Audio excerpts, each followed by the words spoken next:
आगामी 2022 के उत्तर प्रदेश के विधानसभा चुनाव की धीरे धीरे बिसात सजना शुरू हो गई है। मायावती पिछले 10 दिनों से काफ़ी सक्रिय हैं। सतीश चंद्र मिश्र के जरिए ब्राह्मणों पर हुए उत्पीड़न या ब्राह्मणों की बात या उनके लड़ाई की बात करते हुए जिस तरीके से अयोध्या में बिगुल बजाया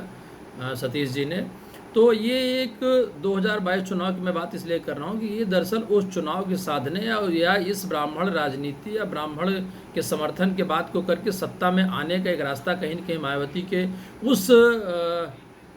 समीकरण में जाता है। जैसे वो पहले भी सत्ता में रह चुकी, 2007 से 2012 उनकी सरकार रही, लेकिन 2012 से 2022 अखिलेश और भाजपा इनके बाद वो 10 साल तक अगर कोई भी क्षेत्रीय पार्टी सत्ता से बाहर होती है तो उस पार्टी को अपने संगठन को बनाए रखना, बचाए रखने की संकट होता है। लेकिन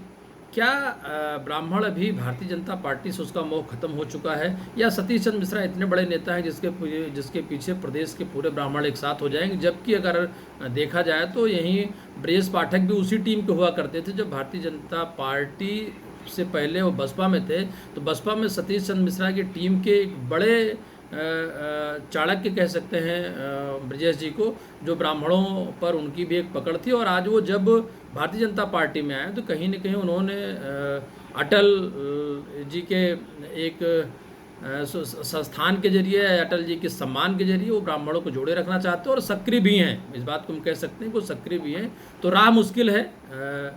इतना आसान नहीं है, लेकिन एक समीकरण होता है कि अगर हमारे समुदाय के, हमारे समाज का जो दलित समुदाय है मायावती के साथ जिस पर रहने की बात होती है, ब्राह्मण अगर उनके साथ जुड़ जाता है तो अन्य जो भाजपा के खिलाफ होंगे उनको मायावती जोड़ने की कोशिश करेंगी। लेकिन अभी ये बहुत दूर की कौड़ी इसलिए साबित होती है क्योंकि ब्राह्मणों को ये पता है कि जिस पार्टी को खड़ा करने में, जिसको यहाँ तक पहुँचाने में, अगर वहाँ पर हाशिए का सवाल उठा करके उनको बाकी पार्टियाँ अब मुद्दा बना रही हैं, तो जब समुदाय कभी किसी पार्टी के लिए राजनीतिक मुद्दा बनता है तो मुझे लगता है वो समुदाय हाशिए पर होता है। हम लोगों ने इसको देखा। लेकिन